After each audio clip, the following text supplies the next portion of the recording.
ल सर अब विजय भाइ तपाईँहरूसँगै बस्ने काम गर्ने भाइ होइन अब गीत गाउनको लागि काठमाडौँ जाँदै हुनुहुन्छ के भन्न चाहनुहुन्छ होइन के भन्न चाहनुहुन्छ कति खुसी हुनुहुन्छ तपाईँ चाहिँ धेरै खुसी छ खुसी हुनुहुन्छ होइन ल तपाईँ चाहिँ भाइ अब हाम्रो 3-4 महिनादेखि यही ठाउँमा काम गरिरहेको छु होइन गीत गाउँछ भने मलाई थाहा भएन होइन गीत अब के ऱ्याप गीत गाउँछ भने पनि सुनेको थिएँ होइन अब सफलता मिलोस् फेरि गायन क्षेत्रमा राम्रो होस् त्यही शुभकामना हजुरले के भन्न चाहनुहुन्छ जानुभएको छ कङ्ग्रेचुलेसन होइन अब उहाँको चाहनाहरू चाहिँ साह्रोभन्दा साह्रो साकार हुनुहोस् अब जति पनि उहाँले प्रयास ऱ्याप र अनि म्युजिकहरूमा धेरै चासो लिइरहनु भएको थियो त्यो इच्छा पुरा हुनु नै हाम्रो इच्छा पनि पुरा हुनु हो र ठिक छ राम्रोसँग गएर चाहिँ होइन अलिकति हर्षलासँगै जसरी यहाँ गरिन्थ्यो त्यसरी गएर चाहिँ यस अब रेकर्डिङ पनि राम्रोसँग सफलता मिलोस् धन्यवाद के भन्न चाहनुहुन्छ तपाईँहरू ल विजय भाइलाई ल बाई बाई है ल सबैजनालाई बाई बाई ल है हामी गयौँ है त ल है ल अब भाइले गीत गाएर आउँछन् अब भाइको गीतमा यही नाच्नुपर्छ है स्पिकर बजाएर यही सुनाउने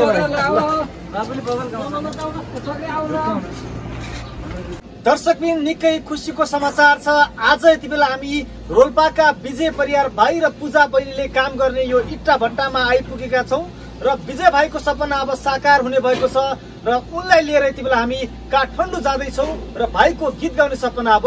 पूरा हुँदैछ हुन त उनी गीत गाएर व्यवसायिक गायक नबन्लान् तर उनको एउटा सपना थियो गीत गाउने र त्यो भने हामी पूरा गर्नका लागि यति बेला हामी काठमाडौँ जाँदैछौँ र विजय भाइ र पूजा बहिनी एकदमै आज खुसी हुनुहुन्छ मेरो साथमा एमटी महर सर हुनुहुन्छ जसले निकै महत्त्वपूर्ण भूमिका खेल्नु भएको छ भाइको गीत गाउनका लागि भाइको गीतले अब साँच्चै नेपाली सांगीतिक बजारमा कस्तो भूमिका खेल्ला त्यो भने हेर्न बाँकी नै छ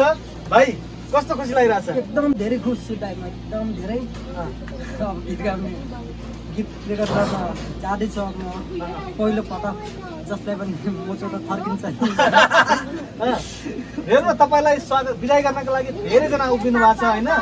होइन कति खुसी लागेको छ मनमा ढुकढुक भइरहेछ एकदम धेरै खुसी छु म गीत गाउने अवसर दिनुभयो राम्रो गायक बन्ने भयो जे राम्रै भइरहेछ मलाई एकदम धेरै खुसी छु एउटा गीत गाउनुहोस् न हुन्छ म आफै लेखेको कुनै गीत छ म एउटा गाउँछु म गीत गाउँछु त्यसपछि म लेखेको थ्याङ्क यू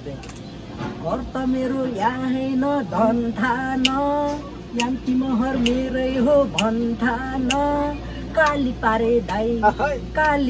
दाई तिम्रो आमालाई फकाउला बाबालाई फकाउला भगवान कसम मलाई त तिमी चाहिन्छ भगवान कसम मलाई त तिमी चाहिन्छ अर्को एउटा घर त मेरो तपाईको अलि इनर्जेटिक भएर रोलपाली केटो हो कान्छु म कान्छु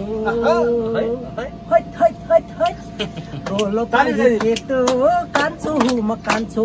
कहिले जान्छु काठमाडौँ सहर मलाई पनि गिराउने रहर है है है है जेद भाङे केटो हो कान्छु म कान्छु रोलपाली केटो हो कान्छु म कान्छु रोलपाली केटो बोलेपछि मिठो गाउँ छोडेर सहर आएको विचार ऱ्याप मैले निकाल्को छैन भाइ हामी हरामी त बता नबोल हरामी बनलास भाइ हरानी गल्ती म गर्दिन कसैको भर पनि पर्दैन सोझो बनेर हिँड्छु आफ्नो माना म आफै खान्छु जान्छस् भने रोल्पामा लान्छु जान्छस् भने रोल्पामा लान्छु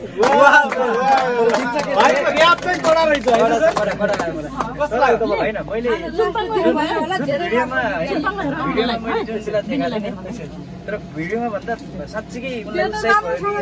तर मिठो गाउनु भएको छ नि रियल्ली भाइको जुन ऱ्याप हान्ने शैली चाहिँ मन पर्यो आफ्नै शैलीमा चाहिँ मिठो गीत गाउनुहुन्छ ऱ्यापहरू पनि गीत पनि मन पर्यो मलाई पहिलाको भन्दा मिठो गाउनु भएको छ हो नि उहाँले आफ्नो शैली पाउनुभयो भने मिठो गीत गाउनुहुन्छ क्या यति बेला पूजा बहिनी पनि हुनुहुन्छ मेरो बसाइ जनकपुर माया कालीको साथीले बेगर्यो दिलमै लाग्यो चोट दिलमै लाग्यो चोट जनकपुरको रेल अब जुम्ला कालीको बिहे गर्छु बासीलाई देऊ न गुण बिहे गर्छु बासीलाई देऊ न गुण बहिनीको छोरोले भन्न थाल्यो मामा कुर्ता अर्को ऱ्याप दामी इन्टरटेनमेन्ट हुनेछ क्या सब अडियन्सलाई चाहिँ इन्टरटेनमेन्ट दिन्छ हाम्रो मलाई त विश्वास छ है। किन रुनु भएको बहिनी किन रुनु लाग्यो हामी होइन नि ल उहाँ एक्लै जाने होइन नि त उहाँ त गीत गाएर आउनुहुन्छ नि गीत गाउन पो जान लाग्यो त हामी छोडेर जान लाग्यो हो र गीत गाएर आएपछि हामी फेरि साथमा छौँ त त्यो पनि मनमा अर्कै लागिरहेको होला होइन तपाईँ पनि गीत गाउनुहुन्छ नरुनु है उहाँहरू गीत गाएर फर्किनुहुन्छ अनि तपाईँहरूसँग फेरि बस्नुहुन्छ नि त होइन है ल